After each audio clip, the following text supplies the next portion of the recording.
For more on China's housing issues, let's turn to John Gong. He's a professor of economics at Beijing's University of International Business and Economy.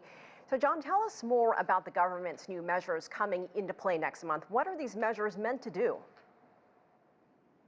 Well, I think these measures facilitate the more affordable housing for the rental market. I think China's rental market hasn't really developed to the kind of maturity that you see in those big mega cities, for example, in New York City, in Tokyo, in Seoul.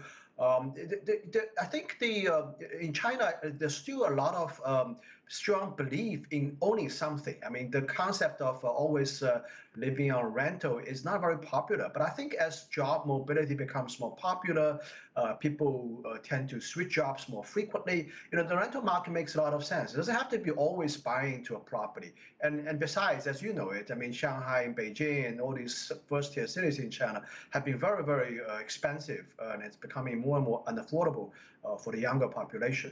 So are those rising prices in Beijing, Shanghai, are they pushing people out of the city centers? Where are they going? That's an interesting question.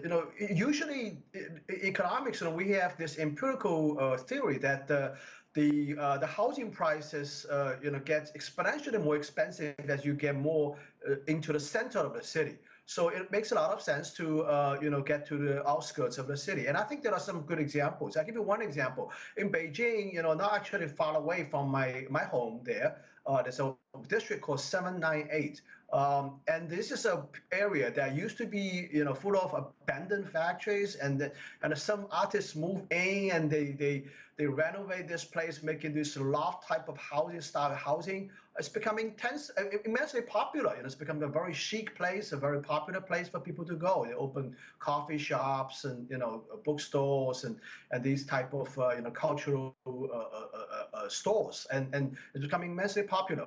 So I think models like this could be a very good example, and that I think it makes a lot of sense for young people to move out to the outskirts of the city to build a community. I think it's very important to build a community, and this is also very much up to the liking of the local government. What would you say then is the most favored type of rental? And you mentioned some locations, but what's trending, especially among these young people?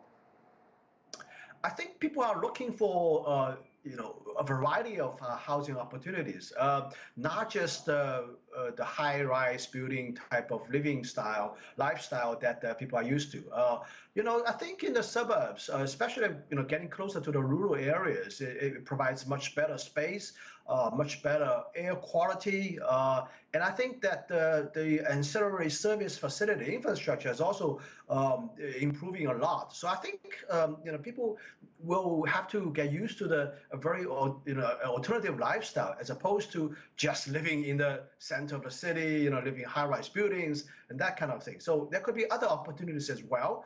For example, the loft type of housing, the small efficiency, for example, studios, for example, for single people.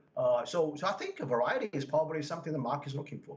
All right, John Gong with a finger on the pulse there. Thank you so much for joining us. We appreciate your time.